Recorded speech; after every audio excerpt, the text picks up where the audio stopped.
It is a massive leak of what was once confidential information. CBC News is among more than 100 media organizations in 76 countries which have collaborated in the release of what's being called the Panama Papers, a treasure trove of documents held by a law firm in the Central American country. Now the question is, what does it reveal about how the world's rich and powerful were sheltering hundreds of billions of dollars from taxes? And for some analysis on this, we're joined by David Duff, a tax law professor at the Allard School of Law here at the University of British Columbia. What should people make of all these documents and this emerging story? Well, I guess we'll see more in time as the documents are disclosed and analyzed. But one of the key things, I think, is that we need this kind of information in order to assess whether people are paying their fair share of taxes. Not everybody can engage in transactions with Panamanian companies. And so we want to make sure that our taxes are being collected fairly. Already, people are pointing out quite properly that there is tax avoidance, which is generally legal. You do what you can to pay as little taxes as you must. And then tax evasion, which is illegal. Which one of those is happening here?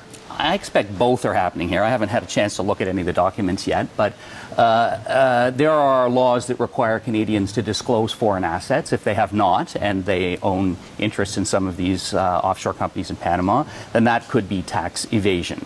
Tax avoidance, you're absolutely right, is legal, although not always sanctioned. Our norms about tax avoidance have changed over time.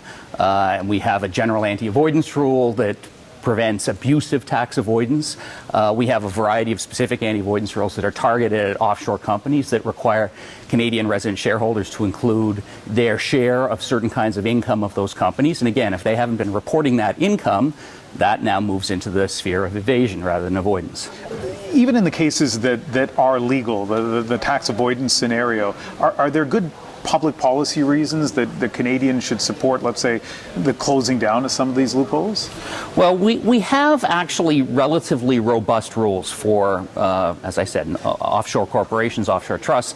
The biggest problem is really enforcement of these rules. And there are two things that are required for enforcement of those rules: resources by the public authorities to be able to counter the massive amount of resources that come from the private sector to arrange these structures, and also increasingly information exchange with the countries that it's actually has been in their interest to facilitate these kinds of arrangements.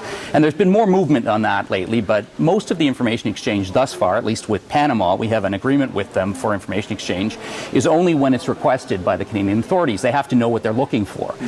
Increasingly, the standard among developed countries is for so-called automatic or spontaneous exchange, where the information is provided so that you can know what you can find out what you're looking for. And that's what we really need. The leaks make that possible in obviously a kind of uncoordinated way. Well, as we read more through these documents to get more details, hopefully you and I can speak more about this in the future. I would love to. Thank you very much. Thank you.